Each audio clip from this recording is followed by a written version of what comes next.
Friends, welcome back. ഈ ഒരു സെഷനിൽ ഡിസ്കസ് ചെയ്യാൻ വേണ്ടി പോകുന്ന +1 ഫിസിക്സ് പബ്ലിക് എക്സാമിൽ നിങ്ങൾ പോകുമ്പോൾ ഓരോ ചാപ്റ്ററിൽ നിന്നും നിർബന്ധമായിട്ടും പഠിച്ചിരിക്കേണ്ട ടോപ്പിക്സാണ്. ചാപ്റ്റർ വൈസ് ഇമ്പോർട്ടൻ്റ് ആയിട്ടുള്ള മസ്റ്റ് സ്റ്റഡി ടോപ്പിക്സാണ് ഞാൻ ഈ ഒരു വീഡിയോയിൽ കൂടി നിങ്ങൾക്ക് ഷെയർ ചെയ്യാൻ വേണ്ടി പോകുന്നത്. തൊട്ട് മുമ്പത്തെ വീഡിയോസുകളിലായിട്ട് സാമ്പിൾ ക്വസ്റ്റ്യൻ പേപ്പേഴ്സ് ഡിസ്കസ് ചെയ്തിട്ടുണ്ടായിരുന്നു. നിങ്ങൾ കണ്ടിട്ടുണ്ടാകുന്ന വിശ്വസിക്കുന്നു. കാണാത്തവരുണ്ടെങ്കിൽ നിർബന്ധമായിട്ട് അത് കാണാം. കാരണം നമ്മൾ എത്ര ഈവൺ ഫോർ എക്സാമ്പിൾ ഒരു കുട്ടി ഇപ്പോൾ നിങ്ങളാണ് വിചാരിച്ചോ, നിങ്ങൾ ഫുള്ള് പഠിച്ചിട്ടുണ്ടെന്ന് വിചാരിക്കുക. അപ്പോൾ പഠിച്ചാൽ പോലും കംപ്ലീറ്റ് പഠിച്ചാൽ പോലും ഒരു ക്വസ്റ്റ്യൻ ഇൻഡയറക്റ്റായിട്ട് ചോദിച്ചു, ഡയറക്റ്റായിട്ട് ചോദിക്കുന്നതിന് പകരം ഇൻഡയറക്റ്റായിട്ട് ചോദിച്ചു. അപ്പോൾ നിങ്ങൾക്ക് ആ ഒരു ക്വസ്റ്റ്യൻ പെട്ടെന്ന് മനസ്സിലായിട്ടില്ല. നിങ്ങൾ എന്താ ചെയ്യുക? അത്രത്തോളം കഷ്ടപ്പെട്ട് പഠിച്ചിട്ട് നിങ്ങൾക്ക് അറ്റൻഡ് ചെയ്യാൻ പറ്റിയിട്ടില്ലെങ്കിൽ അത് വളരെയധികം സങ്കടമുള്ളൊരു കാര്യമാണ്. അതുകൊണ്ടാണ് നോർമലി മറ്റേത് ചെയ്യുന്നതിന് പകരം ക്വസ്റ്റ്യൻ പേപ്പേഴ്സിനെ മാക്സിമം ചെയ്യാൻ വേണ്ടി ട്രൈ ചെയ്തിട്ടുണ്ടായിരുന്നു. അപ്പോൾ ആ ക്വസ്റ്റ്യൻ പേപ്പേഴ്സ് നിങ്ങൾ കാണാം. അപ്പോൾ നിങ്ങൾക്ക് മനസ്സിലാവും ക്വസ്റ്റ്യൻസ് വൺ വേർഡ് സെഷനിൽ എത്ര ക്വസ്റ്റ്യൻസ് വരിക, ഏതൊക്കെ ഫോർമാറ്റിലാണ് വരുന്നത്, പ്രോബ്ലംസ് എങ്ങനെയൊക്കെയാണ് വരുന്നത്, 5 മാർക്കിൻ്റെ സെഷനിൽ വരുന്നത് റിപ്പീറ്റായിട്ട് വരുന്ന ഡെറിവേഷൻസ് ഏതൊക്കെയാണ്, ഇൻഡയറക്റ്റായിട്ട് വരുന്നുണ്ടെങ്കിൽ അതെങ്ങനെയാണ്, ഏതൊക്കെ വേർഡ്സിലാണ് അത് വരുന്നത്, ആ ഒരു കംപ്ലീറ്റ് ആയിട്ടുള്ള ഔട്ട്ലൈൻസ് ആ ക്വസ്റ്റ്യൻ പേപ്പേഴ്സിലൂടെ നിങ്ങൾക്ക് കിട്ടുന്നുണ്ട്. ഈവൻ ലാസ്റ്റ് ചെയ്ത ആ ക്വസ്റ്റ്യൻ പേപ്പറിലാണെങ്കിൽ പലതരത്തിലുള്ള റെയർ ക്വസ്റ്റ്യൻസും ഇൻഡയറക്റ്റും കൂടുതലായിട്ട് കാണാൻ നിങ്ങൾക്ക് സാധിക്കും. ഓക്കെ, അപ്പോൾ അത് ഡിസ്കസ് ചെയ്ത ഒരാളെ സംബന്ധിച്ചിടത്തോളം ഇനി അത് വന്നു കഴിഞ്ഞാൽ പ്രശ്നമില്ല. അപ്പോൾ നിർബന്ധമായിട്ട് അത് കാണാം. കാരണം നിങ്ങൾക്കത് ബെറ്ററിന് വേണ്ടിയിട്ടാണ് അത് പറയുന്നത്. ഓക്കെ, അപ്പോൾ ആ ഒരു വീഡിയോയിൽ ചാപ്റ്റർ വൈസ് 15 ചാപ്റ്ററിൻ്റെ അല്ലെങ്കിൽ 14 ചാപ്റ്ററിൻ്റെ ഫിസിക്കൽ വേൾഡ് നമുക്ക് പ്രാവശ്യമില്ല. ആ 14 ചാപ്റ്ററിൻ്റെയും ഇമ്പോർട്ടൻ്റ് ആയിട്ടുള്ള ടോപ്പിക്സുകൾ ഇപ്പോൾ ഇത് പഠിക്കണം എന്നല്ല, നിങ്ങളതൊക്കെ പഠിച്ച് കവർ ചെയ്തിട്ടുണ്ടാവും. ഈവൺ ആരെങ്കിലും പഠിക്കാത്തതുണ്ടെങ്കിൽ, ഞാൻ ഈ പറയുന്ന ടോപ്പിക്സ് കവർ ചെയ്യാത്തതുണ്ടെങ്കിൽ നിർബന്ധമായിട്ട് നിങ്ങളത് കവർ ചെയ്യുക. കാരണം +2 എക്സാമിൽ ഇതേ ടോപ്പിക്സ് പറഞ്ഞ ടോപ്പിക്സിൽ 95% എബവ് ഇതേ ടോപ്പിക്സ് തന്നെയായിരുന്നു വന്നിട്ടുണ്ടായിരുന്നത്. സോ അപ്പോൾ ഞാൻ ഈ പറയുന്ന ടോപ്പിക്സ് നിർബന്ധമായിട്ട് നിങ്ങൾ എന്ത് ചെയ്യുക, കവർ ചെയ്തിട്ടുണ്ട് എന്ന് ഉറപ്പ് വരുത്താം കേട്ടോ. അപ്പോൾ ഫസ്റ്റ് നമ്മളിത് ഡിസ്കസ് ചെയ്യാൻ വേണ്ടി പോകുന്ന യൂണിറ്റ്സ് ആൻഡ് മെഷർമെൻറ്റ്സ് ആണ്. അതുപോലെ തന്നെ ഓരോ ചാപ്റ്ററിൻ്റെ വെയിറ്റേജിനനുസരിച്ചായിരിക്കണം നിങ്ങൾ പഠിക്കേണ്ടത്. ഓരോ ചാപ്റ്ററിന് വെയിറ്റേജസും കൂടി ഞാൻ കൊടുത്തിട്ടുണ്ട്. അപ്പോൾ ആ വെയിറ്റേജിനനുസരിച്ച് ഓരോ ചാപ്റ്ററിനും ഇമ്പോർട്ടൻസ് നിങ്ങൾ കൂടുതൽ കൊടുക്കുക. ചിലതിനാണെങ്കിൽ വെയിറ്റേജ് കുറവാണെങ്കിൽ അതിനനുസരിച്ച് ഇമ്പോർട്ടൻസ് കുറച്ച് കൊടുത്താലും മതി. ഓക്കെ, അപ്പോൾ ഈ ടോപ്പിക്സ് പഠിച്ചിട്ടില്ലെങ്കിൽ പെട്ടെന്ന് നോക്കുക. അതിന് ടെൻഷൻ ആവേണ്ട ആവശ്യമില്ല. കൂളായിട്ട് എക്സാം ഹാളിൽ പോവുക. കോൺഫിഡൻസ് ഡെവലപ്പ് ചെയ്യാൻ വേണ്ടി നിങ്ങൾക്ക് പറ്റണം. എന്നിട്ട് നിങ്ങൾക്ക് എന്തെങ്കിലും ഡൗട്ട്സോ കാര്യങ്ങളുണ്ടെങ്കിൽ നിങ്ങൾ എന്ത് ചെയ്യുക, കോൺടാക്ട് ചെയ്താൽ മതി.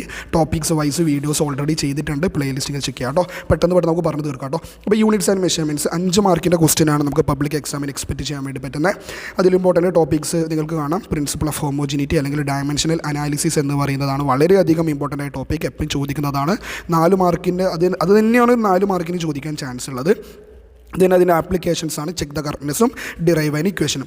പിന്നെ അതിലും സെക്കൻഡ് മോസ്റ്റ് ഇമ്പോർട്ടൻറ്റ് ഈ ടോപ്പിക്സ് ഫസ്റ്റ് ഇമ്പോർട്ടൻറ്റ് മാത്രമല്ല കേട്ടോ പഠിക്കണം. അങ്ങനെ പഠിച്ചിട്ട് പോകാൻ നിൽക്കല്ല. കാരണം നമുക്കത് വരും, അത് തന്നെയാണ് പ്രതീക്ഷിക്കുന്നത്. പക്ഷേ എല്ലാ ചാപ്റ്ററും അങ്ങനെ തന്നെ ആവണമെന്നില്ല. അതുകൊണ്ട് തന്നെ എഴുതിയ എല്ലാ ടോപ്പിക്സും നിങ്ങൾ കവർ ആയാലും നമുക്ക് കൂളായിട്ട് എക്സാം ഹാളിൽ നിന്ന് മിനിമം ഒരു A+ എങ്കിലും ഫുൾ മാർക്ക് തന്നെ സ്കോർ ചെയ്യാൻ വേണ്ടി പറ്റും തന്നെ പറയാം. പക്ഷേ മിനിമം A+ ഷുവർലി ഈ ടോപ്പിക്സ് പഠിച്ച ഒരാളെ സംബന്ധിച്ചാൽ മിനിമം A+ കിട്ടും. റിലേറ്റഡ് ടോപ്പിക്സ് കൂടെ അറിഞ്ഞിരുന്നാൽ മതി. ഒന്ന് തിരിച്ചും മറിച്ചും ചോദിക്കുമ്പോൾ അറ്റൻഡ് ചെയ്യാൻ നിങ്ങൾക്ക് പറ്റണമെന്നുണ്ടെങ്കിൽ ഞാൻ തൊട്ട് മുമ്പ് പറഞ്ഞ പോലെ ക്വസ്റ്റ്യൻ പേപ്പേഴ്സ് നിങ്ങൾ വർക്കൗട്ട് ചെയ്ത ഒരാളെ സംബന്ധിച്ചിടത്തോളം ഇനി എന്ത് ഇൻഡയറക്റ്റ് വന്നതിനാലും പ്രശ്നമില്ല. സെക്കൻഡ് മോസ്റ്റ് ഇമ്പോർട്ടൻറ്റ് വരുന്ന ഫണ്ടമെൻ്റൽ യൂണിറ്റ്സ് ആണ്. നമ്മൾ SI യൂണിറ്റ്സ്, AS യൂണിറ്റും അതുപോലെ തന്നെ സപ്ലിമെൻ്ററി യൂണിറ്റ്സ് അറിയാം. അതുപോലെ തന്നെ സിഗ്നിഫിക്കൻറ്റ് ഫിഗേഴ്സ് ഏതൊക്കെയാണ്, അതിൻ്റെ സിഗ്നിഫിക്കൻറ്റ് ഫിഗേഴ്സ് എന്താണ്, അതിൽ നമ്പേഴ്സ് തന്നു കഴിഞ്ഞാൽ സിഗ്നിഫിക്കൻറ്റ് ഫിഗേഴ്സ് കാണാൻ പറ്റണം. പിന്നെ ലാർജസ്റ്റ് പ്രാക്ടിക്കൽ യൂണിറ്റ്സ് ഇതിനാണ് കൊടുത്തിരിക്കുന്നത്. നമ്മൾ ലൈറ്റ് ഇയർ, ആസ്ട്രോണമിക്കൽ യൂണിറ്റ്, പാർ സെക്കൻഡ് എന്താണ്, അവൻ്റെ വാല്യൂസ് ഒന്ന് അറിഞ്ഞിരിക്കാം കേട്ടോ. ഇത്രയും കാര്യങ്ങൾ നിങ്ങൾ പഠിച്ചിട്ടുണ്ടെങ്കിൽ നിങ്ങൾ യൂണിറ്റ്സ് ആൻഡ് മെഷർമെൻറ്റ്സിൽ സേഫാണ്. ദെൻ നെക്സ്റ്റ് ഡിസ്കസ് ചെയ്യേണ്ടത് motion in a straight line ആണ്. Motion in a straight line ഇപ്രാവശ്യം 8 മാർക്കിൻ്റെ ക്വസ്റ്റ്യൻ ആണ് നമുക്ക് പ്രതീക്ഷിക്കാവുന്നത്. അതിൽ ഷുവർലി ഡെറിവേഷൻസ് വരും. അതാണ് kinematic equations of motion. S=ut + ½ v² u² + 2a v=u+t. അവിടെ ഡെറിവേഷൻസും പ്രോബ്ലംസും വരും. അങ്ങനത്തെ ഓരോന്നിനെ വ്യക്തമായിട്ട് തന്നെ ടൈപ്പ് ചെയ്ത് തന്നിട്ടുണ്ട്. ഓക്കെ, അപ്പോൾ പ്രോബ്ലംസ് തൊട്ടുമ്പത്തെ സാമ്പിൾ ക്വസ്റ്റ്യൻ പേപ്പേഴ്സിൽ പ്രോബ്ലംസ് ഒക്കെ വരുന്നതായിട്ട് നിങ്ങൾക്ക് കാണാൻ വേണ്ടി പറ്റും. ദെൻ ഗ്രാഫുകൾ പലതരത്തിലുള്ള പൊസിഷൻ ടൈം ഗ്രാഫ് ഉണ്ട്, വെലോസിറ്റി ടൈം ഗ്രാഫ് ഉണ്ട്, ആക്സിലറേഷൻ ടൈം ഗ്രാഫ് ഉണ്ട്. അപ്പോൾ പൊസിഷൻ ടൈമും വെലോസിറ്റി ടൈമും നിങ്ങൾ പഠിച്ചാൽ മതിയാകും. അതിൻ്റെ ഓരോ സിറ്റുവേഷനിലും എന്തൊക്കെയാണ് ഗ്രാഫ് വരിക, ഗ്രാഫിൻ്റെ ഷേപ്പ് എന്താണ്, ഇവൻ്റെ ആപ്ലിക്കേഷൻസ് ഓർ യൂസസ് പഠിക്കുക. അതുപോലെ തന്നെ ചാപ്റ്ററിന് അവസാന ഭാഗം വരുന്നതാണ് motion under gravity, free fall. അതിന് കറസ്പോണ്ടിങ് ആയിട്ടുള്ള ഗ്രാഫ് ഒരു മോഡൽ എക്സാമിനോ സ്മൈൽ എക്സാമിനോ ആയിട്ട് വന്നിട്ടുണ്ടായിരുന്നു. പിന്നെ ആക്സിലറേഷൻ എന്താണ്, റിട്ടാർഡേഷൻ എന്താണ്, അവൻ്റെ യൂണിറ്റ്, ഡയമെൻഷൻ, അവരൊക്കെ വെക്റ്റർ ക്വാണ്ടിറ്റി ആണെന്നൊക്കെ അറിഞ്ഞിരിക്കുക. അപ്പോൾ ഇത്രയും കാര്യങ്ങൾ പഠിച്ചതിന് മോഷൻ എ സ്ട്രെയിറ്റ് ലൈൻ നിങ്ങൾ സേഫാണ്. 8 മാർക്ക് നിങ്ങൾക്ക് അവിടെ കിട്ടിയിരിക്കുന്നു. Then next chapter motion in a plane ആണ്. എഗെയിൻ അവിടെയും 8 മാർക്കിൻ്റെ ക്വസ്റ്റ്യൻ ആണ്. ചാപ്റ്ററിൽ ഏറ്റവും ഇമ്പോർട്ടൻറ്റ് ടോപ്പിക്ക് പ്രൊജക്റ്റൈൽ മോഷൻ വളരെയധികം ഇമ്പോർട്ടൻ്റ് ആണ്. മാക്സിമം ഹൈറ്റിൻ്റെയും ഹൊറിസോണ്ടൽ റേഞ്ചിൻ്റെയും ടൈം ഓഫ് ഫ്ലൈറ്റിൻ്റെയും ഇക്വേഷൻ്റെ ഡെറിവേഷൻ, അവിടെ നിന്ന് പ്രോബ്ലംസ് വരും. തൊട്ട് മുമ്പത്തെ സാമ്പിൾ ക്വസ്റ്റ്യൻ ഞാൻ നേരത്തെ പറഞ്ഞ പോലെ അവിടെ നിന്നും പ്രോബ്ലംസ് നിങ്ങൾക്ക് കാണാൻ വേണ്ടി പറ്റും. പിന്നെ പരാബോളയാണ്, shape of path of projectile or trajectory of projectile. Words ഒക്കെ ഇൻഡയറക്റ്റ് ആയിട്ട് വന്നു കഴിഞ്ഞാൽ നിങ്ങൾക്കത് കൺഫ്യൂഷൻ ആവാൻ പാടില്ല കേട്ടോ. ദെൻ നെക്സ്റ്റ് ഇമ്പോർട്ടൻ്റ് ആണ് യൂണിഫോം സർക്കുലർ മോഷനിൽ എന്താണ് അതിൻ്റെ എക്സാമ്പിൾ പഠിക്കുക. അതിൽ നിന്ന് സെൻട്രിപിറ്റൽ ആക്സിലറേഷൻ്റെ ഡെറിവേഷൻ, അവിടെ നിന്ന് പ്രോബ്ലംസ് വരും. പ്രോബ്ലംസ് വരുന്നത് ഒമേഗ അല്ലെങ്കിൽ ഫ്രീക്വൻസി കണ്ടുപിടിക്കാനൊക്കെയുള്ള ക്വസ്റ്റ്യൻസ് വരും. Linear velocity, angular velocity, omega is equal to 2π nu അല്ലെങ്കിൽ ന്യൂ n/t ആണ്. അങ്ങനെയുള്ള പ്രോബ്ലം വരാം. പ്രീവിയസ് ക്വസ്റ്റ്യൻസിൽ ഞാൻ ചെയ്തിട്ടുണ്ട്, നിങ്ങളത് ചെക്ക് ചെയ്താൽ മതി. Then vector addition, parallelogram law of vector addition, triangular law of vector addition എന്താണെന്ന് അറിയാം. സിമ്പിളായിട്ടുള്ള വൺ വേർഡ് ക്വസ്റ്റ്യൻസും അവിടെ നിന്ന് വരാം. ദെൻ സ്കേലാർ ആൻഡ് വെക്റ്റർ ക്വാണ്ടിറ്റീസിൻ്റെ എക്സാമ്പിൾസ് അറിഞ്ഞിരിക്കുക. കാരണം ഓഡ് വൺ ഔട്ടായിട്ട് 4 ഫിസിക്കൽ ക്വാണ്ടിറ്റി തന്നിട്ട് അതിൽ ഒരാൾ ഒറ്റയാനാണെന്നൊക്കെ പറയാം. കാരണം മിക്കവാറും 3 വെക്റ്റർ തരാം, ഒരാൾ സ്കേലാർ ആയിരിക്കും, അല്ലെങ്കിൽ 3 സ്കേലാർ 1 വെക്റ്ററൊക്കെ തന്നേക്കാം. അപ്പോൾ ഇത്രയും കാര്യങ്ങളാണ് നമ്മൾ മോഷൻ്റെ പ്ലെയിൻ വരെ വരുന്നത്. ദെൻ നെക്സ്റ്റ് ഡിസ്കസ് ചെയ്യേണ്ടത് ലോസ് ഓഫ് മോഷനാണ്. ലോസ് ഓഫ് മോഷനിലും 8 മാർക്കിൻ്റെ ക്വസ്റ്റ്യനാണ് വരിക. അതിൽ ഏറ്റവും ഇമ്പോർട്ടൻ്റ് ആയിട്ട് വരുന്ന ലെങ്തി ആയിട്ടുള്ള ഡെറിവേഷൻ എന്ന് പറഞ്ഞു കഴിഞ്ഞാൽ, ടോപ്പിക് എന്ന് പറഞ്ഞു കഴിഞ്ഞാൽ അത് ബാങ്ക്ഡ് റോഡ്, ലെവൽ റോഡിൽ കൂടി വെഹിക്കിൾ മൂവ് ചെയ്യുമ്പോൾ ഉണ്ടാകുന്ന മാക്സിമം പെർമിസിബിൾ സ്പീഡാണ്. രണ്ടിൻ്റെയും ഡെറിവേഷൻ പഠിക്കണം. പ്രോബ്ലംസും വരാം. അത് പ്രോബ്ലംസ് ചെയ്യണമെങ്കിൽ ഇക്വേഷൻസ് അറിയാം. 9 വീഡിയോയിൽ അതിനെ ചെയ്തിട്ടുണ്ട്. ന്യൂട്ടൻ്റെ സെക്കൻഡ് ലോ എന്താണ്, അതിൽ നിന്ന് ഫോഴ്സിൻ്റെ ഡെറിവേഷൻ പഠിക്കണം. മൊമെൻറ്റം, ലീനിയർ മൊമെൻറ്റത്തിൻ്റെ കൺസർവേഷൻ എന്താണ് എന്നും അതിൻ്റെ proof from second law and third law. പിന്നെ ഇമ്പൾസ് എന്താണ്, മൊമെൻറ്റം എന്താണ്, ഇമ്പൾസ് മൊമെൻറ്റം തിയറി, അതിൽ നിന്നൊരു പ്രോബ്ലം ഒക്കെ പ്രതീക്ഷിക്കാം. പ്രോബ്ലം ചെയ്യണം. വളരെ സിമ്പിളായിട്ട് ഇക്വേഷനാണ്. ഇമ്പൾസ് കണ്ടുപിടിക്കണമെങ്കിൽ മാസും വെലോസിറ്റി തന്നിട്ട് ഇമ്പൾസ് കണ്ടുപിടിക്കാൻ വേണ്ടി പല പ്രാവശ്യം ചോദിച്ചിട്ടുണ്ട്. I is equal to -2 × m × v എന്ന് പറയുന്ന ആ ഇക്വേഷൻ ക്യാപ്സുകളായി നിങ്ങൾ പഠിച്ചാൽ മതി. മാസും വെലോസിറ്റി തന്നിട്ട് ഇമ്പൾസ് ചോദിച്ചു കഴിഞ്ഞാൽ കണ്ടുപിടിക്കേണ്ട ഇക്വേഷൻ എന്താ, I is equal to -2 mv കേട്ടോ. കിലോഗ്രാം മീറ്റർ പെർ സെക്കൻഡ് ആണ് SI യൂണിറ്റ്. പിന്നെ സ്റ്റാറ്റിക് ഫ്രിക്ഷൻ എന്താണ്, അതിൻ്റെ ലോസ് ഓഫ് സ്റ്റാറ്റിക് ഫ്രിക്ഷൻ കൂടി അറിഞ്ഞിരിക്കുക. 9 വീഡിയോയിൽ ലോസ് ഓഫ് സ്റ്റാറ്റിക് ഫ്രിക്ഷൻ എന്ന് തന്നെ ഒരു ക്വസ്റ്റ്യൻ ചോദിക്കുന്നുണ്ട്. അവിടെ എന്താണ് ലോസ് ഓഫ് സ്റ്റാറ്റിക് ഫ്രിക്ഷൻ എന്ന് ഞാൻ എക്സ്പ്ലെയിൻ ചെയ്യുന്നുണ്ട്. Then next chapter work energy and power ആണ്. അതിന് 6 മാർക്കിൻ്റെ ക്വസ്റ്റ്യൻ ആണ് പ്രതീക്ഷിക്കേണ്ടത്. അതിൽ conservation of mechanical energy for a freely falling body തന്നെ പറയാം. ABCMGH വരുന്ന അതിൻ്റെ ഡെറിവേഷൻ, അതുപോലെ തന്നെ കൺസർവേഷൻ ഓഫ് എനർജിയുടെ ഗ്രാഫ് പഠിക്കണം. പിന്നെ അതുപോലെ സ്പ്രിങ്ങിൻ്റെ പൊട്ടൻഷ്യൽ എനർജി ½ ഇൻ്റഗ്രേഷൻ വരുന്ന ഡെറിവേഷൻ അറിഞ്ഞിരിക്കുക. എന്താണ് വർക്ക്, എന്താണ് പലതരത്തിലുള്ള വർക്ക്സ് ഉണ്ട്, ടൈപ്സ് ഓഫ് വർക്ക്സ് ഉണ്ട്. പോസിറ്റീവ് വർക്ക് ഉണ്ട്, നെഗറ്റീവ് വർക്ക് ഉണ്ട്, സീറോ വർക്ക് എന്താണ് ഡെഫിനിഷൻ പഠിക്കുക. അതിന് സ്യൂട്ടബിൾ ആയിട്ടുള്ള എക്സാമ്പിൾസ് പഠിക്കുക കേട്ടോ. എക്സാമ്പിൾസ് തന്നു കഴിഞ്ഞാൽ ഐഡൻറ്റിഫൈ ചെയ്യാനും പറ്റണേ. അതുപോലെ തന്നെ പവർ എന്താണ്, പവറിൻ്റെ വെക്റ്റർ ഫോം എന്താണ്, പവറിൻ്റെ different SI unit, different units HP ഉണ്ട്, അതുപോലെ തന്നെ ജൂൾ പെർ സെക്കൻഡ് ഉണ്ട്, വാട്ട് ഉണ്ട്, ഇതൊക്കെ അറിഞ്ഞിരിക്കുക. അതുപോലെ കിലോ വാട്ട് അവർ പവറിൻ്റെ യൂണിറ്റ് അല്ല, അത് ആരുടെ യൂണിറ്റാണ്, കിലോ വാട്ട് അവർ എന്ന് പറഞ്ഞു കഴിഞ്ഞാൽ കൊമേഴ്ഷ്യൽ യൂണിറ്റ് ഓഫ് ഇലക്ട്രിക്കൽ എനർജിയാണ്. അതുപോലെ തന്നെ കൊളീഷൻ എന്താണെന്ന് അറിഞ്ഞിരിക്കുക കേട്ടോ. കൊളീഷൻ, ഇലാസ്റ്റിക് കൊളീഷൻ, ഇൻഇലാസ്റ്റിക് ഉണ്ട്. അപ്പോൾ കൊളീഷൻ്റെ മോഡൽ എക്സാമിന് വന്നില്ലേ, 2 കൊളീഷനിൽ കൺസേർവ് ആയിട്ടുള്ള ആൾ മൊമെൻറ്റം ആണ്. ഇലാസ്റ്റിക്കിലാണെങ്കിൽ ടോട്ടൽ കൈനറ്റിക് എനർജി കൂടി കൺസേർവ് ആയിരിക്കും. അപ്പോൾ ഇത്രയും കാര്യങ്ങൾ പഠിച്ചു കഴിഞ്ഞാൽ നിങ്ങൾ ആ ഒരു വർക്ക് എനർജി ആൻഡ് പവറിൽ സേഫ് ആണ്. Then going to 7th chapter system of particles and rotational motion. ഇപ്രാവശ്യം 5 മാർക്കിൻ്റെ ക്വസ്റ്റ്യൻ മാത്രമാണ് വരുന്നത്. നോർമലി ലെങ്തി ആയിട്ട് വരുന്നൊരു മാർക്ക് വരുന്നൊരു ചാപ്റ്റർ ആയിരുന്നു അത്. ബട്ട് ഇപ്രാവശ്യം നമുക്ക് കുറേ ടോപ്പിക്സ് അവിടെ ഡിലീറ്റ് ആയി പോയിട്ടുണ്ട്. Parallel axis, perpendicular axis, rolling മോഷനൊക്കെ ഡിലീറ്റേഷൻ വന്നതുകൊണ്ട് തന്നെ ഞാൻ ആദ്യം കൊടുത്തിരിക്കുന്ന 2 ടോപ്പിക്കിൽ തന്നെയാണ് കൂടുതൽ ക്വസ്റ്റ്യൻ വരിക. Relation between torque and angular momentum, ആ ടോർക്കും ആംഗുലാർ മൊമെൻറ്റം തമ്മിൽ റിലേഷൻ ഉണ്ട്. Tau is equal to dl/dt derivation. അതുപോലെ തന്നെ ആംഗുലാർ മൊമെൻറ്റത്തിൻ്റെ കൺസർവേഷൻ എന്താണ്, if there is no external torque acting on a body then the angular momentum remains a constant എന്ന് പറയുന്ന സ്റ്റേറ്റ്മെൻറ്റും അതിൽ നിന്നൊരു പ്രൂഫും പഠിക്കണം. അപ്പോൾ ഒരു ഇൻഡയറക്റ്റ് ആയിട്ട് വരുന്നുണ്ടെങ്കിൽ അവിടെ ബാലറ്റ് ഡാൻസറിൻ്റെ ഫിഗർ തന്നിട്ട് which one has greatest angular velocity എന്നൊക്കെ ചോദിക്കാം. അതുപോലെ തന്നെ പ്രോബ്ലംസ് വരുന്നുണ്ട്. ആ ഒരു സെഷനിൽ ഒരു ദിവസം എർത്തിൻ്റെ റേഡിയസ് ഹാഫ് ആക്കി കഴിഞ്ഞാൽ ഒരു ദിവസം എത്ര മണിക്കൂറാകും, 6 hours എന്നൊക്കെ പറയുന്ന ഒരു പ്രോബ്ലമൊക്കെ അവിടെ ഉണ്ട്. പറ്റുമെങ്കിൽ ആ ഒരു ഭാഗം കൂടി നോക്കണം. പിന്നെ നെക്സ്റ്റ് വരുന്നത് ലീനിയർ വെലോസിറ്റിയും ആംഗുലാർ വെലോസിറ്റി തമ്മിലുള്ള റിലേഷനാണ്. V = R ഒമേഗയുടെ ഡെറിവേഷൻ പഠിക്കുക. അതിന് ചാപ്റ്ററിൻ്റെ ആദ്യ ഭാഗത്താണ് vector product of 2 vectors A × B = AB sin θ n. അതിൻ്റെ കമ്പോണൻറ്റ് ഫോം എന്ന് അറിഞ്ഞിരിക്കുക, ബിക്കോസ് മോഡൽ എക്സാമിന് ഒരു പ്രോബ്ലം ഉണ്ടായിരുന്നു. ദെൻ മൊമെൻറ്റ് ഓഫ് ഇനേഷ്യ എന്താണ് എന്ന് മാത്രം അറിഞ്ഞിരിക്കുക. റൊട്ടേഷണൽ അനലോഗ് ഓഫ് മാസ് ആണ്, അവൻ്റെ യൂണിറ്റും ഡയമെൻഷൻ മാത്രം പഠിച്ചു വെക്കാം കേട്ടോ. കാരണം 1 വേർഡ് വരും, അതുകൊണ്ടാണ് ഞാൻ അവസാനത്തും 1 വേർഡ് കൊടുത്തിരിക്കുന്നത്. ഇതിൻ്റെ ഇമ്പോർട്ടൻസ് മാർക്ക് കുറയുന്ന രീതിയിലാണ് ഞാനത് അറേഞ്ച് ചെയ്തിരിക്കുന്നത് കേട്ടോ. അതാണ് നമ്മൾ 7th chapter. Then going to next chapter നമ്മൾ ഗ്രാവിറ്റേഷൻ എന്ന് പറയുന്ന ചാപ്റ്ററാണ്. ഗ്രാവിറ്റേഷൻ എന്ന് പറയുന്ന ചാപ്റ്ററിൽ ഇപ്രാവശ്യം 8 മാർക്കിൻ്റെ ക്വസ്റ്റ്യൻ തന്നെ വരുമെന്ന് പ്രതീക്ഷിക്കാം. അതിൽ ഏറ്റവും ഇമ്പോർട്ടൻ്റ് ടോപ്പിക്കാണ് acceleration due to gravity. Acceleration due to gravity എന്താണ്, അതിൻ്റെ ഇക്വേഷൻ പഠിക്കുക. അതിൽ നിന്ന് variation of acceleration due to gravity ആയിട്ടുള്ള എബോവ് ഹൈറ്റ് എച്ചും ബിലോ ഡെപ്ത് ഡിയും അതിൻ്റെ ഡെറിവേഷനും പ്രോബ്ലംസും മസ്റ്റായിട്ട് പഠിക്കേണ്ട കാര്യമാണ്. 9 വീഡിയോയിൽ എബോവ് ഹൈറ്റ് എച്ചിൻ്റെ ഒരു പ്രോബ്ലം ചെയ്യുന്നുണ്ട്. നമ്മൾ മോഡൽ എക്സാമിനും സ്മൈൽ എക്സാമിനും ഡെപ്തുമായി ബന്ധപ്പെട്ട പ്രോബ്ലംസും കാണാം. മോഡൽ എക്സാമിൻ്റെ സ്മൈൽ എക്സാമിൻ്റെ ക്വസ്റ്റ്യൻ പേപ്പേഴ്സ് പ്ലേലിസ്റ്റ് വീഡിയോസിൽ കിടക്കുന്നുണ്ട്, നിങ്ങളൊന്ന് കണ്ടു നോക്കാം. അവിടെ പ്രോബ്ലംസും മസ്റ്റായിട്ട് പഠിക്കണം. ദെൻ നെക്സ്റ്റ് ഇമ്പോർട്ടൻറ്റ് ടോപ്പിക്കാണ് എസ്കേപ്പ് വെലോസിറ്റി എന്താണ്, എസ്കേപ്പ് വെലോസിറ്റി എന്താണ്, അതിൻ്റെ വാല്യൂ പഠിക്കുക, ആ ഇക്വേഷൻ്റെ ഡെറിവേഷൻ പഠിക്കുക, സ്റ്റേറ്റ്മെൻറ്റ് പഠിക്കുക. Then orbital velocity of satellite എന്താണ്, അതിൽ നിന്ന് നമ്മൾ ഇത് പറയാറില്ലേ, first cosmic velocity, second cosmic velocity എന്താണ് അറിഞ്ഞിരിക്കുക, അതായത് relation between escape and orbital velocity അറിഞ്ഞിരിക്കണം. പിന്നെ സാറ്റലൈറ്റിൻ്റെ എനർജിയുടെയും ടൈം പീരീഡിൻ്റെ ഇക്വേഷൻ അറിഞ്ഞിരിക്കുക, കെപ്ലറിൻ്റെ planetary motion, Kepler's laws of planetary motion കൂടി ഒന്ന് അറിഞ്ഞിരിക്കണേ. Then next chapter mechanical properties of solids ആണ്. 3 മാർക്കിൻ്റെ ക്വസ്റ്റ്യൻ മാത്രമാണ് സോളിഡ്സിൽ നിന്ന് വരുന്നത്. അത് മിക്കവാറും സ്ട്രെസ് സ്ട്രെയിൻ ഗ്രാഫ് വരയ്ക്കാൻ വേണ്ടിയിട്ടാവാം. സ്ട്രെസ് സ്ട്രെയിൻ ഗ്രാഫ് വരച്ചിട്ട് proportion limit, elastic limit, fracture point, ultimate tensile stress, yield stress, permanent set, അങ്ങനെയുള്ള ടോപ്പ് പോയിൻറ്റ്സ് ഒക്കെ നോട്ട് ചെയ്യാൻ വേണ്ടി പറയാം. അല്ലെങ്കിൽ പോയിൻറ്റ്സ് വന്നിട്ട് നിങ്ങളുടെ ഗ്രാഫ് വരയ്ക്കാൻ പറയാം. അല്ലെങ്കിൽ ഗ്രാഫ് വന്നിട്ട് പോയിൻറ്റ്സ് നോട്ട് ചെയ്യാനോ തിരിച്ചും മറിച്ചൊക്കെ ചോദിക്കാൻ ഡക്റ്റൈലാണോ ബ്രിറ്റിലാണോ, ഇത് ഗ്രാഫ് വന്നിട്ട് യങ്സ് മോളസ് ആർക്കാണ് കൂടുതൽ, അങ്ങനെയുള്ള തിരിച്ചും മറിച്ചുള്ള പല ക്വസ്റ്റ്യൻസ് അവിടെ ഉണ്ട്. അപ്പോൾ സോളിഡ്സ് എന്ന് പറയുന്ന വീഡിയോയിൽ ഞാൻ വ്യക്തമായിട്ട് ഇതിൻ്റെ പല മോഡൽ ക്വസ്റ്റ്യൻസ് ചെയ്യുന്നുണ്ട് കേട്ടോ, വേണ്ടവർക്ക് അത് കണ്ടാൽ മതി.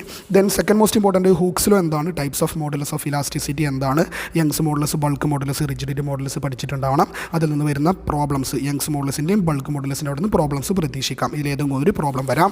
ഓക്കെ.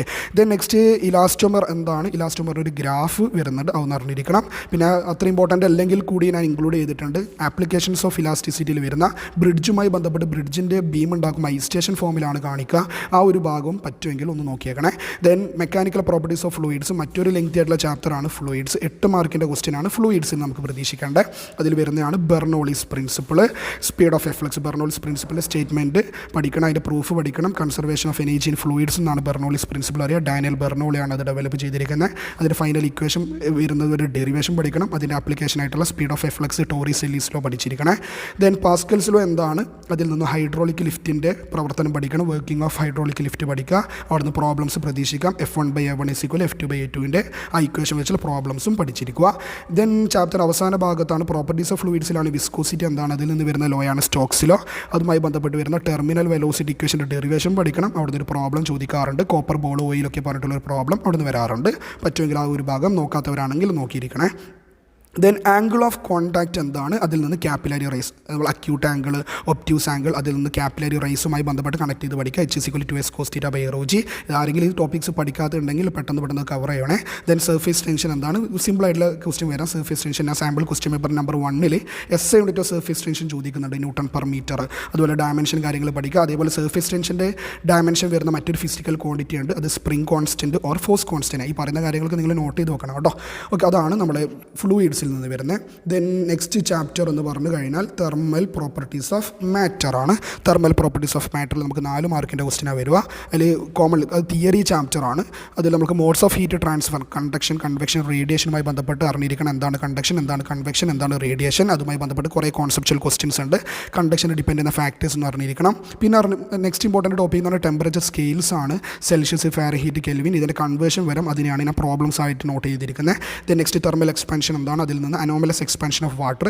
അത് 1 വേർഡ് ക്വസ്റ്റിനെ ജസ്റ്റ് ഒന്ന് പെട്ടെന്ന് ചോദിക്കുകയാണ്. Water has maximum density at dash degree Celsius. ഏത് ഡിഗ്രി സെൽഷ്യസിലാണ് വാട്ടറിൻ്റെ മാക്സിമം ഡെൻസിറ്റി? 4 ഡിഗ്രി സെൽഷ്യസിലാണ്. അതല്ല പ്രീവിയസ് ഒരു ക്വസ്റ്റ്യൻ ആണ്, ജസ്റ്റ് ഒന്ന് ഓർമ്മിപ്പിക്കുകയാണ്. ദെൻ ന്യൂട്ടൻ്റെ ലോ ഓഫ് കൂളിംഗ് ഒന്ന് അറിഞ്ഞിരിക്കണം. പിന്നെ ചാപ്റ്ററിൽ ഇടയ്ക്ക് വരുന്നൊരു മിഡിൽ പോർഷനിൽ വരുന്നതാണ് സ്പെസിഫിക് ഹീറ്റ് കപ്പാസിറ്റി എന്താണ്, LF എന്താണ്, LV എന്താണ്, റീജലേഷൻ എന്താണ്, ആ കാര്യങ്ങളൊന്ന് അറിഞ്ഞിരിക്കുക കേട്ടോ. ദെൻ നെക്സ്റ്റ് ചാപ്റ്റർ 12 തെർമോഡൈനാമിക്സ് ആണ്. 5 മാർക്കിൻ്റെ ക്വസ്റ്റ്യൻ ആണ് നമുക്ക് തെർമോഡൈനാമിക്സിൽ നിന്ന് പ്രതീക്ഷിക്കാവുന്നത്.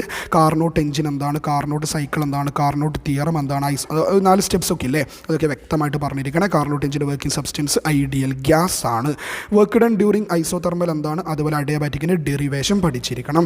തെർമോഡൈനാമിക് പ്രോസസ്സ് 4 ഉണ്ട്, isothermal, adiabatic, isobaric, isochoric.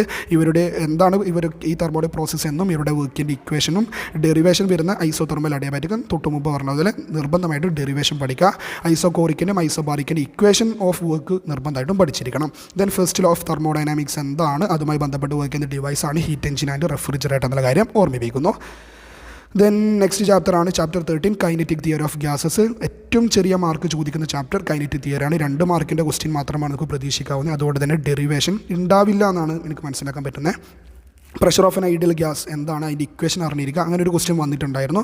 Ideal ഗ്യാസിൻ്റെ പ്രഷറിൻ്റെ ഇക്വേഷൻ എന്താണ്, അതിൽ വരുന്ന ഓരോ ടേംസ് ഒക്കെ നിർബന്ധമായിട്ട്, അത് ഇവിടെ നിന്നല്ല ഏതൊരു ഇക്വേഷൻ ആണെങ്കിലും അതിൽ ടേംസ് മക്കൾ നിങ്ങൾ നിർബന്ധമായിട്ട് എഴുതി കൊടുക്കണം. അതുപോലെ പ്രോബ്ലം ചെയ്യുന്നതാണെങ്കിൽ ഫൈനൽ ആൻസർ എസ് യൂണിറ്റിലേക്ക് ആക്കിയിട്ടില്ലേ, എസ് യൂണിറ്റ് എഴുതിയിട്ടില്ലേ, അതുപോലെ എസ് യൂണിറ്റിലല്ലാത്തവർ എസ് യൂണിറ്റിൽ കൺവേർട്ട് ചെയ്തിട്ടില്ലേ, അതുപോലെ എഴുതുന്ന സമയത്ത് ഫിഗറൊക്കെ വരയ്ക്കുമ്പോൾ സ്കെയിൽ പെൻസിലിനെ കൊണ്ട് വരയ്ക്കാൻ ട്രൈ ചെയ്യുക, നല്ല നീറ്റായിട്ട് പ്രസൻറ്റ് ചെയ്യുക. Okay, then kinetic interpretation of temperature എന്താണ്, തൊട്ടുമ്പത്തെ സാമ്പിൾ ക്വസ്റ്റ്യൻ പേപ്പറിൽ ഓഫ് ഇക്വിപാർട്ടീഷൻ ഓഫ് എനർജിനെ കുറിച്ചും കൈനറ്റിക് ഇൻ്റർപ്രിട്ടേഷൻ ഓഫ് ടെമ്പറേച്ചറിനെ കുറിച്ച് ഞാൻ പറയുന്നുണ്ട്. ദെൻ മീൻ ഫ്രീ പാത്ത് എന്താണെന്ന് പഠിക്കുക, വൺ വേർഡ് ക്വസ്റ്റ്യൻ വന്നേക്കാം. അതുപോലെ തന്നെ ഐഡിയൽ ഗ്യാസ് എന്താണ്, അതിൻ്റെ ഡെഫിനിഷൻ ഒന്ന് അറിഞ്ഞിരിക്കുക കേട്ടോ. The gas which obeys all gas loss in at all temperatures and pressures, അതിനെയാണ് ഐഡിയൽ ഗ്യാസ് എന്ന് വിളിക്കുക കേട്ടോ. ദെൻ ലാസ്റ്റ് 2 ചാപ്റ്റേഴ്സ് ആണുള്ളത്, ഒന്ന് ഓസിലേഷൻ, മറ്റൊന്ന് വേവ്സ്. ഓസിലേഷൻ എന്ന് പറയുന്ന ചാപ്റ്ററിൽ നിന്ന് 4 മാർക്കിൻ്റെ ക്വസ്റ്റ്യൻ ആണ് വരും. അതിൽ ഏറ്റവും ഇമ്പോർട്ടൻറ്റ് ടോപ്പിക്ക് സിമ്പിൾ പെൻഡുലം എന്താണ്, അതിൻ്റെ ടൈം പീരീഡ്, സെക്കൻഡ്സ് പെൻഡുലത്തിൻ്റെ ടൈം പീരീഡ് എന്താണ്, അതുപോലെ ലെങ്ത് ഓഫ് സെക്കൻഡ്സ് പെൻഡുലം എന്നാണ് ടൈം പീരീഡ് 2 സെക്കൻഡ് ആണ്, അതിൻ്റെ ലെങ്ത് എത്രയാണ്, 1 മീറ്റർ ആണ്, അതുപോലെ LT² ഗ്രാഫിൻ്റെ ഷേപ്പ് സ്ട്രെയിറ്റ് ലൈൻ ആണ്. അങ്ങനെയുള്ള കാര്യങ്ങളൊക്കെ ചുറ്റിപ്പറ്റിയിട്ട് അറിഞ്ഞിരിക്കണം. ദെൻ SHM സിമ്പിൾ ഹാർമോണിക് മോഷൻ്റെ എനർജിയുടെ ഇക്വേഷൻ എന്താണ്, ഇതിൻ്റെ ഗ്രാഫ് പഠിക്കുക. Velocity and acceleration in SHM എന്താണ്, അതിൻ്റെ ഡെറിവേഷൻ, അതുപോലെ ഗ്രാഫ് പഠിക്കുക. SHM എന്താണ്, അതിൻ്റെ ഡെഫിനിഷൻ, SHM എന്താണ്, ഡെഫിനിഷൻ, പ്രോപ്പർട്ടീസും സ്മൈൽ എക്സാമിന് വന്നിട്ടുണ്ടായിരുന്നു, ഡിസ്ട്രിക്ട് പഞ്ചായത്ത് നടത്തിയിട്ടുണ്ടായിരുന്ന സ്മൈൽ എക്സാമിന് SHM എന്താണ്, അതിൻ്റെ പ്രോപ്പർട്ടീസ്, എക്സാമ്പിൾസ് ഒക്കെ ചോദിച്ചിട്ടുണ്ടായിരുന്നു. ദെൻ നെക്സ്റ്റ് ഡിസ്കസ് ചെയ്യേണ്ടതാണ് വേവ്സ്. 4 മാർക്കിൻ്റെ ക്വസ്റ്റ്യൻ ആണ് നമുക്ക് വേവ്സിൽ നിന്നും പ്രതീക്ഷിക്കാവുന്ന. അതിൽ ഏറ്റവും ഇമ്പോർട്ടൻറ്റ് ടോപ്പിക്ക് സ്റ്റാൻഡിംഗ് വേവ്സ് ആണ്. Standing waves producer on stretched സ്ട്രിങ്ങിൽ അവിടെ ഫ്രീക്വൻസീസ് ν1 ν2 ν3 എക്സെട്ര = 1 2 3 അതിൻ്റെ പ്രൂഫ് വിത്ത് ഫിഗർ, ഹാർമോണിക്സിൻ്റെ ഫിഗർ വരക്കാൻ അറിയണം. First harmonics, second harmonics, third harmonics. ഇതേ ഫോർമാറ്റ് ക്ലോസ്ഡ് പൈപ്പും ഓപ്പൺ പൈപ്പും. ക്ലോസ്ഡ് പൈപ്പിൽ റേഷ്യോ 1:3:5 ആണ് ഫ്രീക്വൻസീസിൻ്റെ റേഷ്യോ എന്ന് ഓർമ്മിപ്പിക്കുന്നു. ക്ലോസ്ഡ് പൈപ്പ്, ഓപ്പൺ പൈപ്പാണ് മ്യൂസിക്കൽ ഇൻസ്ട്രുമെൻറ്റ്സിൽ ഉപയോഗിക്കുന്നത്, ക്ലോസ്ഡ് പൈപ്പ് ഉപയോഗിക്കാറില്ല. എന്തുകൊണ്ട്, ക്ലോസ്ഡ് പൈപ്പിൽ ഓഡ് ഹാർമോണിക്സ് മാത്രമേ ഉണ്ടാവുന്നുള്ള കാര്യം നിങ്ങളൊന്ന് ഓർമ്മിച്ച് വെക്കാം കേട്ടോ. ദെൻ നെക്സ്റ്റ് ഇമ്പോർട്ടൻറ്റ് ടോപ്പിക്കായിട്ട് വരുന്ന സ്പീഡ് ഓഫ് ട്രാവലിംഗ് വേവ് ആണ്. ന്യൂട്ടൺസ് ഫോർമുലയും ന്യൂട്ടൺ ലാപ്ലേസ് ഫോർമുലയൊക്കെ അവിടെ വരുന്നുണ്ട്. അതുപോലെ തന്നെ സ്ട്രെച്ച്ഡ് സ്ട്രിങ്ങിൻ്റെ കേസിൽ V = √T/μ ആണ്. ടെൻഷൻ ഇൻ ദ സ്ട്രിങ് തൊട്ടുമ്പത്തെ സാമ്പിൾ ക്വസ്റ്റ്യൻ പേപ്പറിൽ 1 വേർഡ് സെഷനിൽ അത് വരുന്നുണ്ട്. Then displacement relation of a progressive wave y(x(t) = a sin of kx - ωt + ϕ എന്ന് പറയുന്ന ഇക്വേഷനിലെ പോസിറ്റീവ് എക്സ് ഡിറക്ഷനിലാണ് വേവ് ട്രാവൽ ചെയ്യുന്നുണ്ടെങ്കിൽ അവിടെ വെച്ചിട്ട് പ്രോബ്ലമൊക്കെ ചോദിക്കാം. ഒരു കമ്പാരിസൺ വെച്ചിട്ടുള്ള പ്രോബ്ലം ചോദിക്കാം. ആംപ്ലിറ്റ്യൂഡ് എന്താണ് വേവിൻ്റെ, അവൻ്റെ ഫ്രീക്വൻസി എന്താണ്, അവൻ്റെ വേവ് ലെങ്ത് എന്താണ്, അവൻ്റെ സ്പീഡ് എന്താണ്, അങ്ങനെയൊക്കെ ചോദിക്കാം കേട്ടോ. അതുപോലെ തന്നെ ഈ വേവ് ട്രാവലിംഗ് ആണോ സ്റ്റേഷനറി ആണോ എന്നൊക്കെ ഐഡൻറ്റിഫൈ ചെയ്യാൻ വേണ്ടി ചോദിക്കാം. അതുപോലെ തന്നെ എന്താണ് നോഡ്സ്, എന്താണ് ആൻറ്റി നോഡ്സ്. നോഡ്സ് എന്ന് പറഞ്ഞാൽ മിനിമം ആംപ്ലിറ്റ്യൂഡുള്ള വേവിൻ്റെ മിനിമം ആംപ്ലിറ്റ്യൂഡാണ് നോഡ്. ആൻറ്റി നോഡ് എന്ന് പറഞ്ഞാൽ maximum ആംപ്ലിറ്റ്യൂഡാണ്.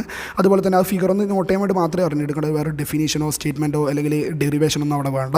Then last 1 transverse wave എന്താണ്, ലോഞ്ചിറ്റ്യൂണൽ വേവ്സ് എന്താണ് എന്ന് അറിഞ്ഞിരിക്കുക, അതിൻ്റെ ഡെഫിനിഷൻ അറിഞ്ഞിരിക്കുക. അവർക്ക് രണ്ടാൾക്കും ഓരോ എക്സാമ്പിൾസ് വെച്ച് പഠിക്കുക. ട്രാൻസ്വേഴ്സ് വേവിന് ബെറ്റർ എക്സാമ്പിളാണ് the wave producer on a stretched string. Longitudinal വേവിൻ്റെ ഏറ്റവും ബെറ്റർ എക്സാമ്പിളാണ് സൗണ്ട് വേവ്സ് കേട്ടോ. അപ്പോൾ അതിൻ്റെ എക്സാമ്പിൾസാണ് ഞാൻ പറഞ്ഞിരിക്കുന്നത്. അപ്പോൾ ഇത്രയും കാര്യങ്ങൾ നിങ്ങൾ ഈ പറഞ്ഞിരിക്കുന്ന ഈ ടോപ്പിക്സൊക്കെ നിങ്ങൾ കവറായിട്ടുണ്ടോ എന്ന് നോക്കുക. ഏതെങ്കിലും ടോപ്പിക്സ് മിസ്സായിട്ടുണ്ടെങ്കിൽ ഷുവർലി പെട്ടെന്ന് എന്ത് ചെയ്യുക, ആ ടോപ്പിക്സൊക്കെ കവർ ചെയ്യുക കേട്ടോ. അതുപോലെ തന്നെ എടുത്തു പറയുന്ന മറ്റൊരു കാര്യം എന്ന് പറഞ്ഞു കഴിഞ്ഞാൽ എക്സാം എഴുതുന്ന സമയത്ത് കൂൾ ഓഫ് ടൈം വ്യക്തമായിട്ട് പ്ലാനിങ്ങിൽ നിങ്ങൾ അറേഞ്ച് ചെയ്യുക. ഓരോ ക്വസ്റ്റ്യൻസ് ഏതൊക്കെയാണ് എനിക്ക് ബെറ്ററായിട്ട് പെർഫോം ചെയ്യാൻ വേണ്ടി പറ്റുക എന്നുള്ളത് പ്ലാൻ ചെയ്യുക. അതുപോലെ തന്നെ ആദ്യം 1 വേർഡ് ക്വസ്റ്റ്യൻസ് ഒന്ന് എഴുതിയതിന് ശേഷം നേരെ നമ്മൾ ലെങ്ത് ആയിട്ടുള്ള 5 മാർക്കിൻ്റെ സെഷനിൽ പോവുക. 5 മാർക്കിൻ്റെ സെഷനിൽ നിങ്ങൾ എന്ത് ചെയ്യാം, ബെറ്ററായിട്ട് എഴുതാൻ പറ്റുന്ന 3 ക്വസ്റ്റ്യൻസ് ഏതൊക്കെയാണെന്ന് ചൂസ് ചെയ്തിട്ട് ഫിഗർ വരക്കേണ്ടത്, ക്വസ്റ്റ്യന് ഫിഗർ വരക്കാൻ പറയണം എന്ന് നിർബന്ധമില്ല. ഫിഗർ വരക്കാൻ പറഞ്ഞിട്ടില്ലെങ്കിൽ നിങ്ങൾ ഫിഗർ വരച്ചിട്ട് ആ ഡെറിവേഷൻസ് കംപ്ലീറ്റ് ആയിട്ട് ചെയ്യുക. ഡെറിവേഷൻസ് നിങ്ങൾ ചെയ്ത് തറവാക്കിയിട്ടുണ്ടാവണം, അല്ലെങ്കിൽ സ്വാഭാവികമായിട്ട് സ്റ്റക്ക് ആവും. അതിന് ടെൻഷൻ അടിച്ചിട്ട് കാര്യമില്ല. അതുകൊണ്ട് തന്നെ അവിടെ ടെൻഷൻ എടുക്കാതിരിക്കണമെന്നുണ്ടെങ്കിൽ നിങ്ങൾ നിർബന്ധമായിട്ടും അത് നല്ലോണം റിവൈസ് ചെയ്യുക കേട്ടോ. പിന്നെ 5 മാർക്ക് കഴിഞ്ഞിട്ട് 4 മാർക്ക് 3 മാർക്ക് ഇങ്ങനെ കുറഞ്ഞ് വരും കേട്ടോ. അതുപോലെ തന്നെ +2 എക്സാം, ഈ കഴിഞ്ഞ +2 എക്സാമിൽ ഉണ്ടായിരുന്നൊരു കാര്യം, കുട്ടികളുടെ നോർമലുള്ള ഒരു ഫീഡ്ബാക്ക് എന്ന് പറഞ്ഞു കഴിഞ്ഞാൽ നമ്മൾ പറഞ്ഞ എല്ലാ ഡെറിവേഷൻസും ഇമ്പോർട്ടൻ്റ് ആയിട്ടുള്ള ഇതുപോലൊരു വീഡിയോ അവർക്കും ചെയ്തിട്ടുണ്ടായിരുന്നു. ഈ ടോപ്പിക്സ് ഒക്കെ വന്നിട്ടുണ്ടായിരുന്നു. പക്ഷേ അവിടെ ഉണ്ടായ മറ്റൊരു ബുദ്ധിമുട്ടെന്ന് പറഞ്ഞു കഴിഞ്ഞാൽ ഇപ്പോൾ ചിലപ്പോൾ ഫോർ എക്സാമ്പിൾ പറയും ബെർണോളിസ് പ്രിൻസിപ്പിൾ വളരെയധികം ഇമ്പോർട്ടൻ്റ് ആണ്, നമ്മളെല്ലാവരും പഠിച്ചിട്ട് ഒരു ടോപ്പിക്കാണ് ബെർണോളിസ്. ഫോർ എക്സാമ്പിൾ പറയുകയാണ് ബെർണോളിസ് പ്രിൻസിപ്പിൾ വന്നിട്ടില്ല, അതുകൊണ്ട് നിങ്ങൾ ഡെസ്പ് ആവേണ്ട ആവശ്യമില്ല. അത് വന്നിട്ടില്ലേ, പാസ്കൽസിലോ ഹൈഡ്രോളിക് ലിഫ്റ്റ് ഉണ്ട്, ടെർമിനൽ വെലോസിറ്റി അവിടെ കിടക്കുന്നുണ്ട്, ക്യാപ്പിലാരിറ്റി ഉണ്ട്. അപ്പോൾ ഒന്ന് ഞാൻ കഷ്ടപ്പെട്ട് പഠിച്ചാണ്, അത് പോയിക്കോട്ടെ. അതില്ലെങ്കിൽ ബാക്കിയുള്ളത് നമുക്ക് സ്കോർ ചെയ്യാൻ പറ്റണം. അതുകൊണ്ടാണ് പറയുന്നത് ഒരു ടോപ്പിക്സോ 2 ടോപ്പിക്സോ എല്ലാം നിങ്ങൾ പഠിക്കേണ്ടത്. അത് വന്നിട്ടില്ല, എൻ്റെ സമയം പോയി, അത് ആയിക്കോട്ടെ. അതില്ലെങ്കിൽ മറ്റേത് നമുക്ക് അവിടെ കിട്ടുന്നുണ്ട്. അങ്ങനെ ഡെസ്പായ കുട്ടികളുണ്ട്, കഷ്ടപ്പെട്ട് കുറേ സമയം കളയുന്നു എന്നൊക്കെ പറഞ്ഞിട്ട്. പിന്നെ മറ്റൊരു കാര്യം എന്ന് പറഞ്ഞു കഴിഞ്ഞാൽ കഴിഞ്ഞാൽ ഡെറിവേഷൻസ് ലെങ്തി ഡെറിവേഷൻസ് മാർക്ക് കുറഞ്ഞ സെഷനിൽ 3 മാർക്കിൻ്റെ സെഷനിലൊക്കെ ചോദിച്ചിട്ട് നിങ്ങൾ ലെങ്തി ഡെറിവേഷൻസ് ചോദിച്ച് നിങ്ങൾ സമയം കളയാൻ ചാൻസ് ഉണ്ട്. അതുകൊണ്ട് തന്നെയാണ് പറയുന്നത് നിങ്ങൾ നിങ്ങളുടെ സ്വന്തം കാര്യം മാത്രം നോക്കിയിട്ട് അത് കംപ്ലീറ്റ് ആക്കുക. മറ്റുള്ളൊരു കാര്യം ഒരിക്കലും നോക്കിയിട്ട് നിങ്ങൾ എന്ത് ചെയ്യാൻ പാടില്ല, ടൈം കളയാൻ വേണ്ടി പാടില്ല. വ്യക്തമല്ല ടൈം മാനേജ്മെൻറ്റ് ഉണ്ടാക്കാൻ വേണ്ടി നിങ്ങൾക്കത് പറ്റണം. ഓക്കെ, അപ്പോൾ എന്തെങ്കിലും ടോപ്പിക്സിൽ ക്ലാരിഫിക്കേഷനോ കാര്യങ്ങൾ വേണമെന്നുണ്ടെങ്കിൽ നിങ്ങൾ ഡയറക്റ്റായിട്ട് കോൺടാക്ട് ചെയ്യുക, കമൻറ്റ് ബോക്സിലായിട്ട് അറിയിക്കുക കേട്ടോ. അപ്പോൾ നല്ലൊരു എക്സാം നിങ്ങൾക്ക് എല്ലാവർക്കും ആശംസിക്കുകയാണ്. അപ്പോൾ എക്സാം അടിച്ച് പൊളിച്ച് എഴുതാം. So see next video. Okay, thank U.